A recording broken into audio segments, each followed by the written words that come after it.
Assalamualaikum warahmatullahi wabarakatuh. Perkenalkan, nama saya Fauzia Rahayu. Saya akan memaparkan atau mereview kembali materi yang sudah dipelajari pada mata kuliah patofisiologi, yaitu osteoporosis. Apa sih itu osteoporosis? Jadi, osteoporosis itu adalah penyakit tulang yang mempunyai sifat-sifat khas berupa massa tulang yang rendah, disertai mikroarsitektur tulang dan penurunan kualitas jaringan tulang yang dapat akhirnya menimbulkan kerapuhan tulang. Penyakit ini dikenal dengan silent disease karena tidak ada gejala apapun.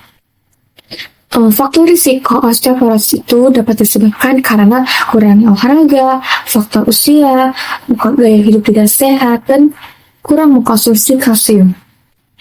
Patofisiologi dari osteoporosis dalam proses ramadan tulang, resorpsi tulang melebihi pembentukan tulang. Ini menyebabkan kehilangan massa tulang. Produksi osteoblast berkurang, menyebabkan ketidakseimbangan antara pembentukan tulang dan kerusakan tulang.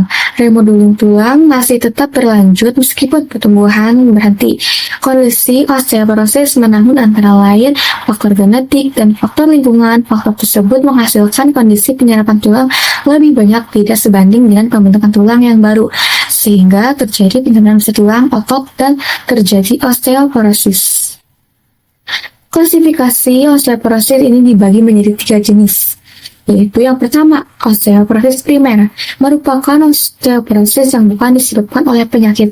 Yang kedua, osteoporosis sekunder, adalah osteoporosis yang disebabkan oleh berbagai kondisi klinis atau penyakit, seperti infeksi tulang, tumor tulang, penggunaan obat tertentu, dan imobilitas lama. Yang ketiga, osteoporosis idiopatik, adalah osteoporosis yang terjadi pada usia kanak-kanak, remaja, dan pria usia pertengahan yang penyebabnya tidak diketahui. Tanda dan gejala osteoporosis seringkali tidak menunjukkan gejala hingga terjadi patah tulang, sehingga disebut silent disease. Adapun tanda dan gejalanya berupa patah tulang yang terjadi akibat cedera ringan atau bahkan tanpa sebab jelas, terutama pada tulang belakang, pergelangan tangan, dan pinggul. Lalu postur tubuh yang bungkuk. Patah tulang belakang dapat menyebabkan perubahan postur tubuh menjadi bungkuk atau kyphosis. Yang ketiga, kehilangan tinggi badan. Penurunan tinggi badan yang signifikan dapat terjadi akibat kerusakan pada tulang belakang.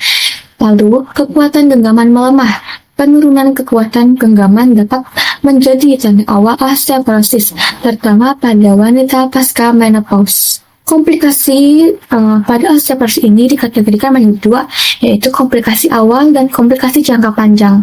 Kalau yang komplikasi awal, yang pertama itu adalah kerusakan arteri.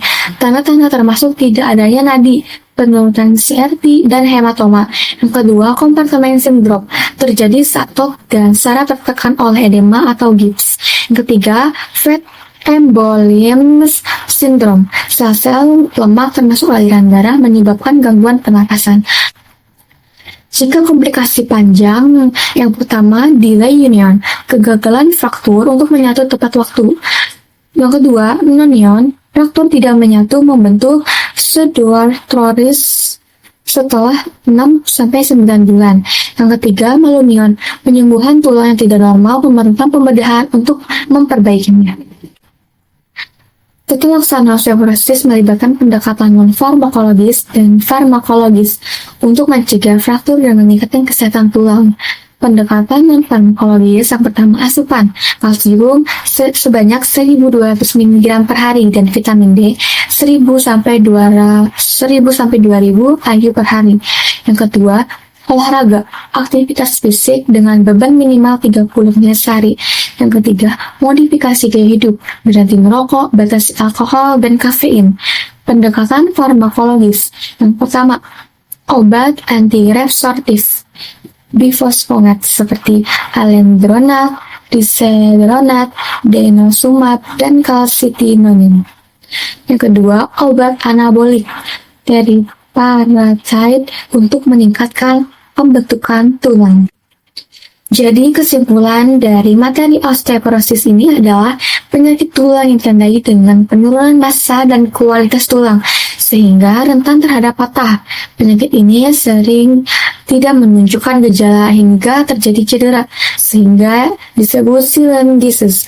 Faktor risiko utama meliputi kurangnya olahraga, usia lanjut, gaya hidup tidak sehat, dan kekurangan kalsium. Osteoporosis dibagi menjadi 3 jenis. Yang pertama itu primer, tanpa penyebab jelas, sekunder disebabkan kondisi medis, dan idiopatik tanpa penyebab pada anak-anak dan remaja. Sekian presentasi dari saya, kurang lebihnya mohon maaf. Wassalamualaikum warahmatullahi wabarakatuh.